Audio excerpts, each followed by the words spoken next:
That day, the atmosphere in one of the most internationally renowned universities felt unusually calm inside a spacious classroom.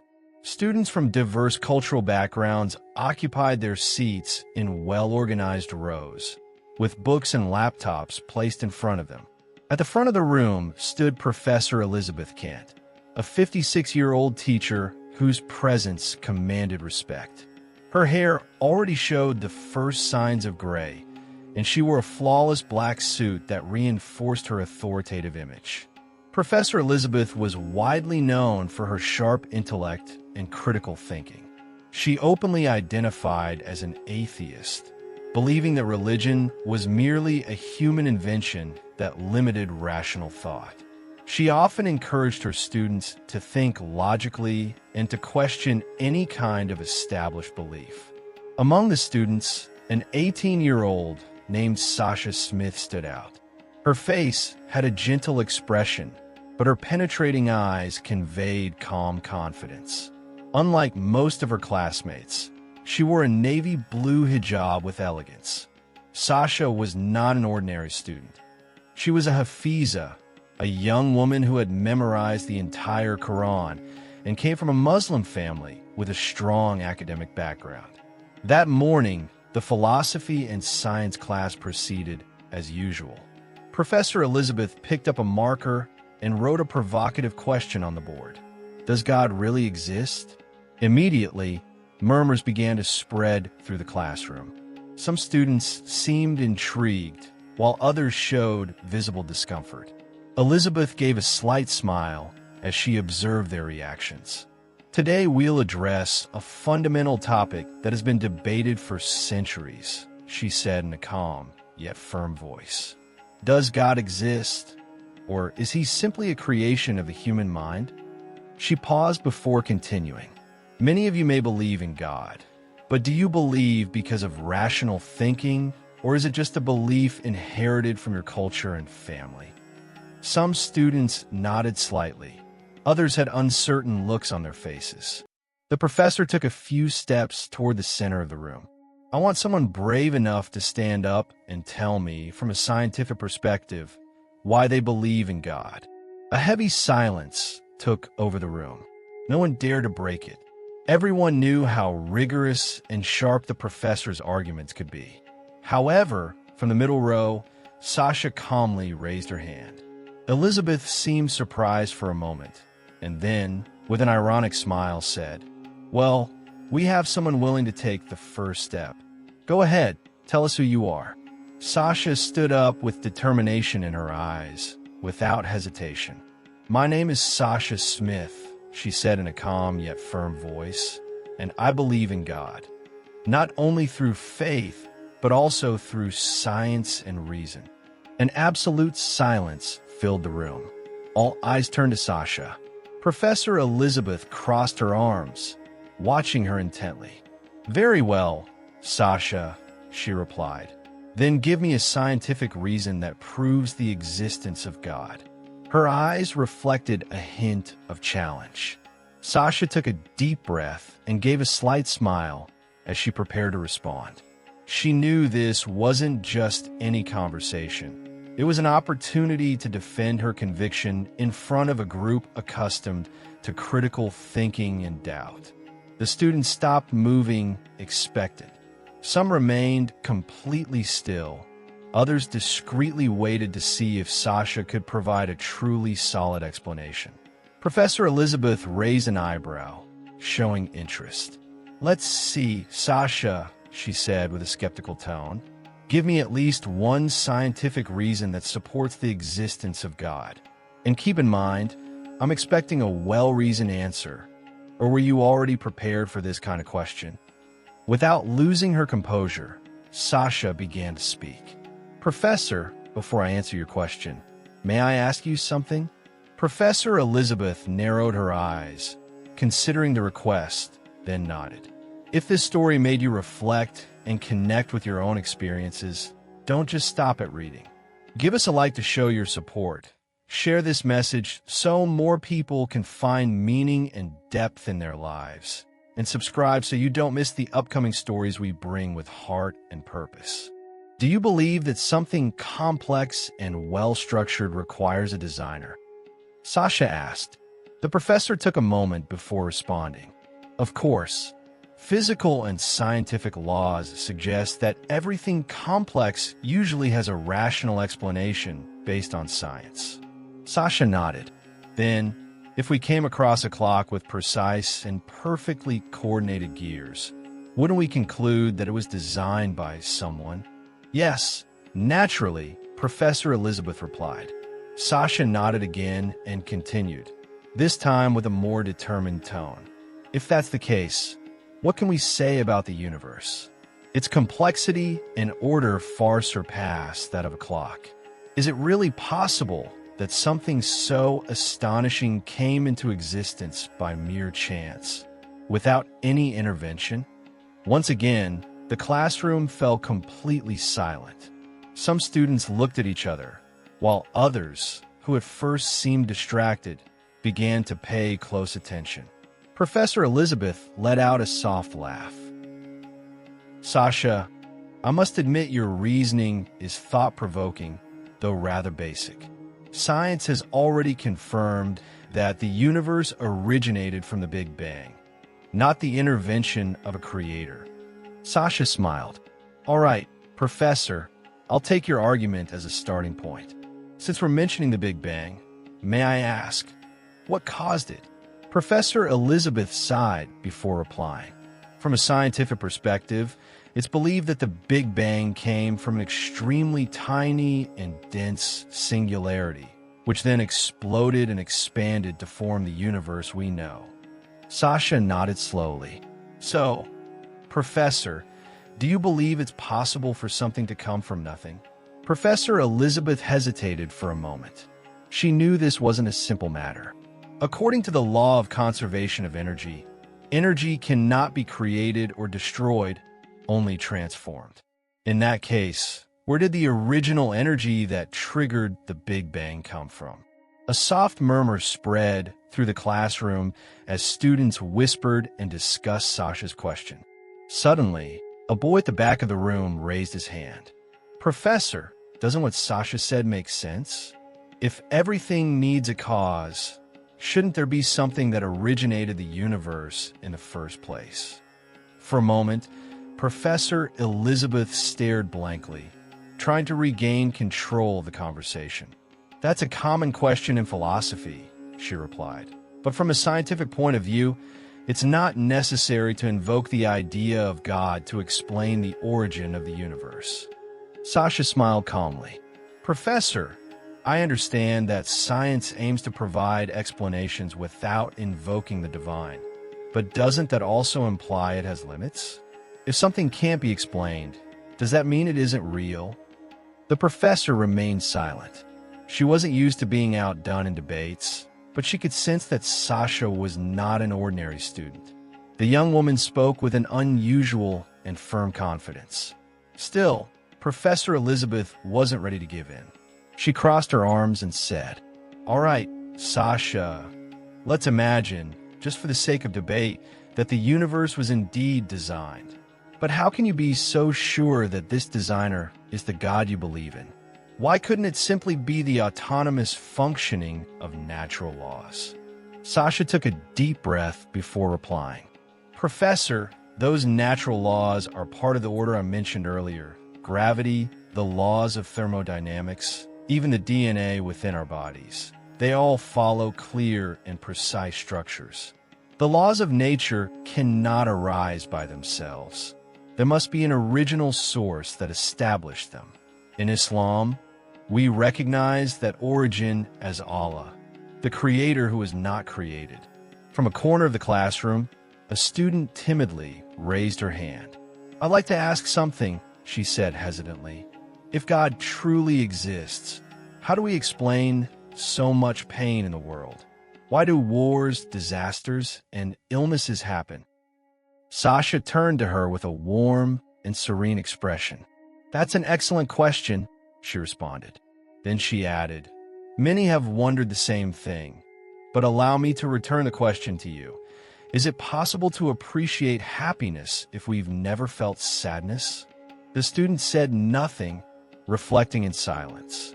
Sasha continued, "In Islam, life in this world is considered a test. Every obstacle and every hardship carries a lesson. We may not always perceive it immediately, but that doesn't mean there isn't a deeper purpose. Imagine a child that doesn't understand why his parents won't let him play with fire. Adults know things he cannot yet grasp. In the same way, we may not understand the meaning of what happens to us, but God does." The classroom remained completely silent. Some of the students who had previously doubted now seemed absorbed in serious introspection.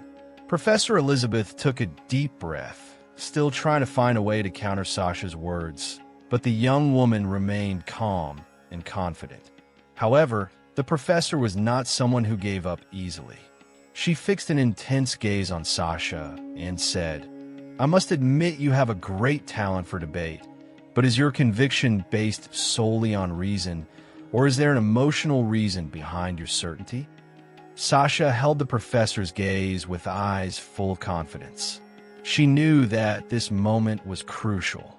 She took a deep breath and replied, "Professor, my faith is not founded solely on logic. I have witnessed God's miracles in my own life. I feel His presence in every breath I take, in every verse I read, and in every prayer I say." Her voice deepened, filled with emotion. "I believe in God not just because I was taught to, but because I have encountered Him through my own experiences. And I believe that anyone who sincerely seeks the truth will find it." The classroom fell into absolute silence. Not even Professor Elizabeth responded immediately. Some students appeared moved, while others were still processing Sasha's words. Finally, the professor gave a faint smile, though this time it was different. No longer condescending, but the expression of someone whose mind had been deeply affected. Still, she wasn't finished. She took one step closer to Sasha and said, "Very well, Sasha. I admit your answers have been quite challenging, but I still have one last question." The entire class went quiet, holding their breath. Sasha locked eyes with the professor, preparing herself to face what might be the most difficult question of the entire debate. The professor's eyes remained piercing, reflecting that something was still troubling her. Sasha responded with a serious tone. "So far, I acknowledge your arguments are strong, but there's one thing you haven't addressed yet." She paused, letting the tension build, and continued, "If the God you believe in is truly almighty, why doesn't He reveal Himself to us? Why is His presence so uncertain? If He really exists, why must people struggle so hard to find Him?" Some students nodded slowly, as if the question had also been lingering in their own minds. It was a doubt many skeptics had raised before. Sasha didn't respond right away. She closed her eyes for a moment, as if organizing her thoughts, then opened them and looked directly at the professor. "Professor," she said gently, "do you believe love exists?" Professor Elizabeth frowned, surprised by the question. "Of course I do," she replied confidently. Sasha tilted her head slightly. "Then, could you show me love in a physical form? Could you take it out of someone's heart, place it on this table, and say, 'Here it is, this is love'?" Professor Elizabeth remained silent, beginning to understand the direction the conversation was taking. Sasha continued, "Love is real, but we can't see it directly. We perceive it through signs. The way someone treats us, the sacrifices they make, the warmth we feel when we're with the people we love." Some students nodded, grasping the depth of Sasha's message. "God is the same," she went on. "Maybe we don't see Him directly, but the signs of His existence are everywhere, in the beauty of nature, in the order of physical laws, in the ongoing miracle of life. Just as we recognize love by its signs, we recognize God through His work." Professor Elizabeth looked at Sasha, her expression hard to read. She hadn't expected this young woman to turn her reasoning around in such a simple yet powerful way, though she still wasn't ready to yield. "Sasha, I understand your comparison," she said in a calmer tone. "But if God truly wanted us to believe in him, why wouldn't he reveal himself clearly? Wouldn't that make everything much easier?"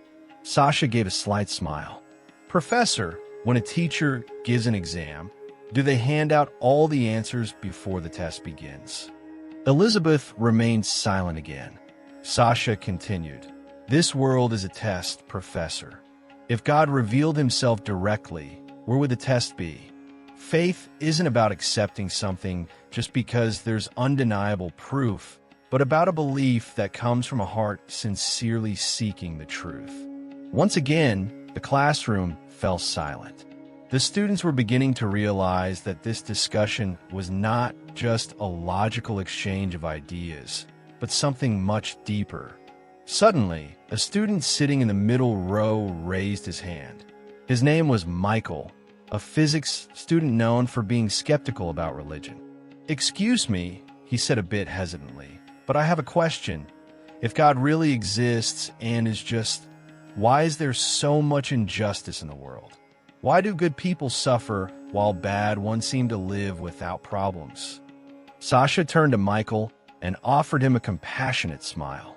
She sensed that his question wasn't only rational, but deeply personal as well.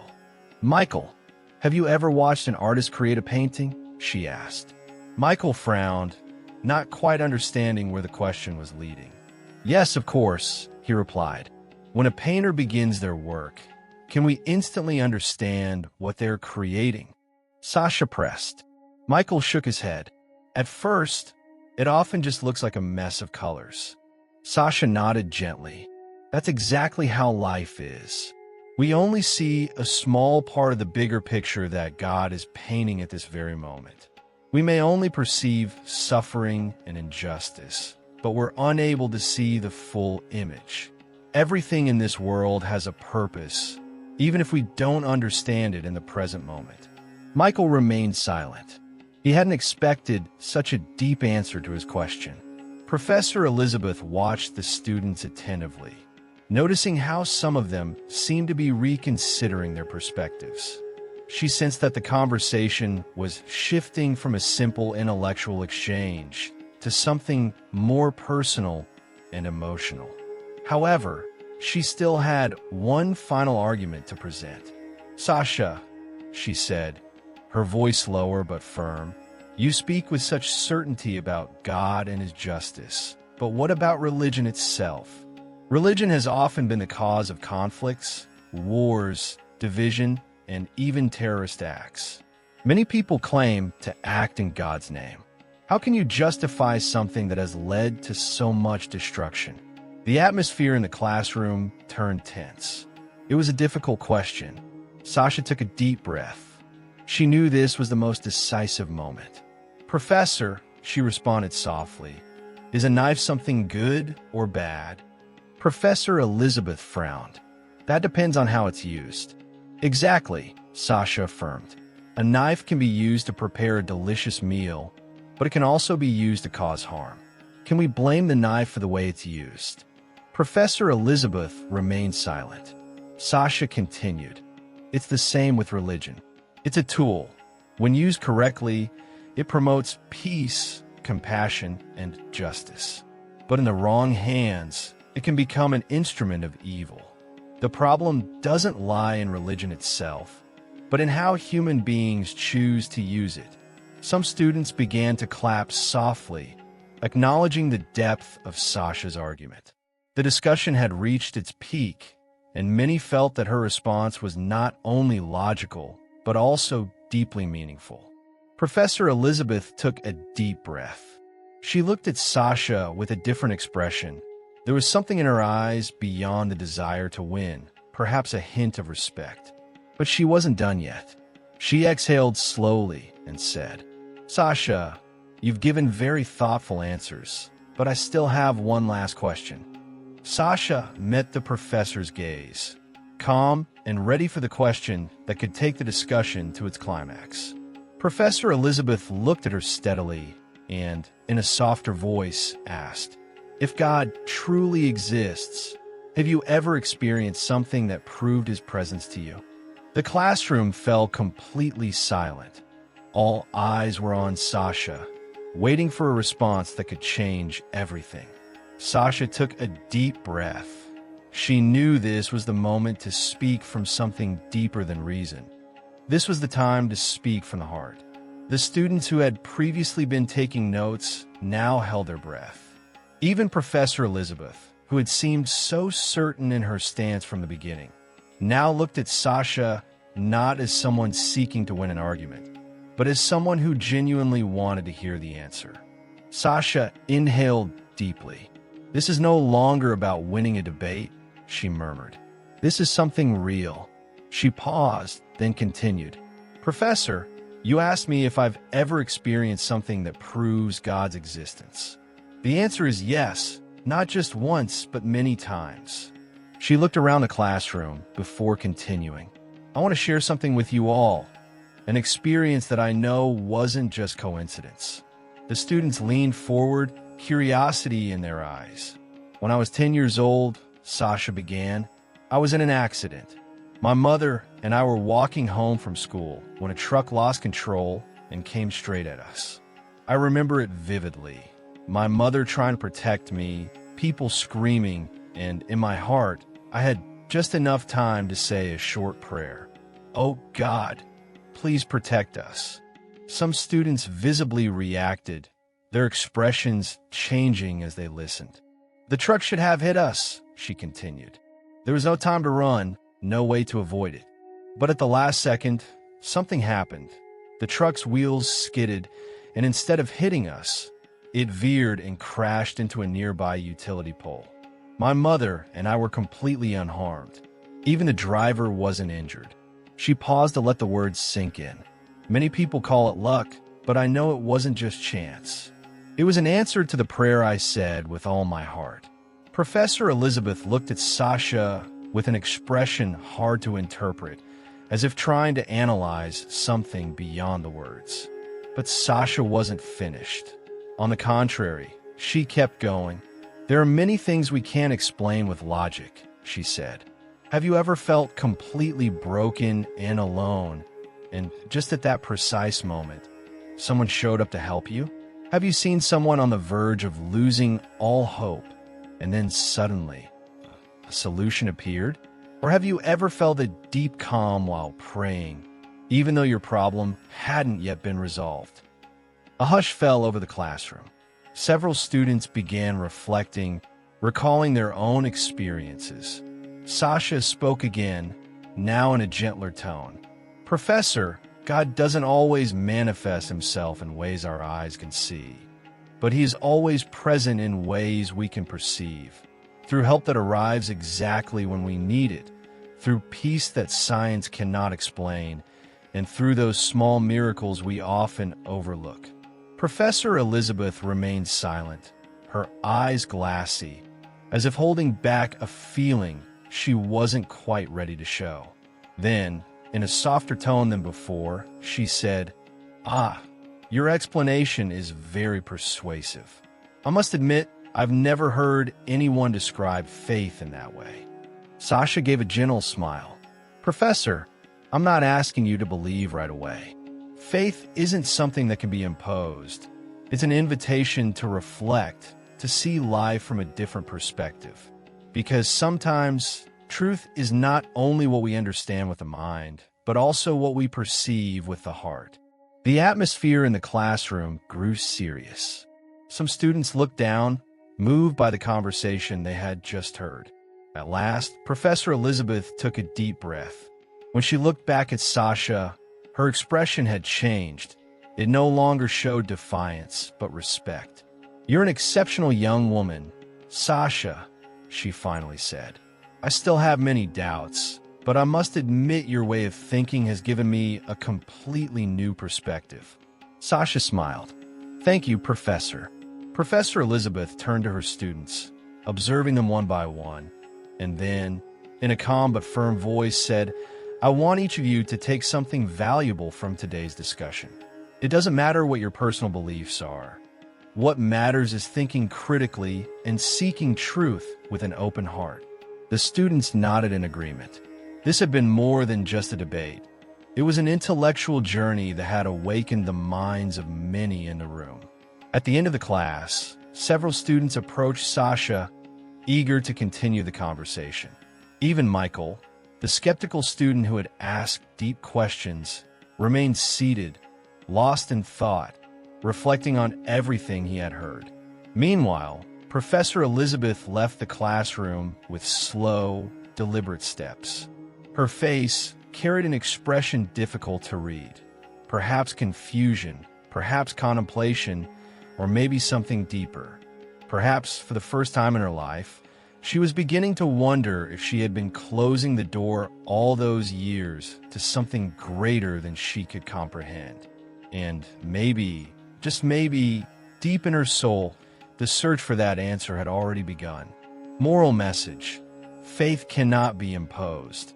It must be discovered with an open heart. Miracles don't always appear as we expect, but they are always present to those willing to perceive them. Seeking truth requires not just reasoning, but also inner sensitivity and personal experience. Differences in belief should not divide us, but become opportunities for dialogue, learning, and mutual respect. Final reflection. This story goes beyond a simple debate. It represents a journey in search of purpose. Sometimes, the answers we long for aren't found in words, but in lived experience and deep reflection. We'll meet again in the next story.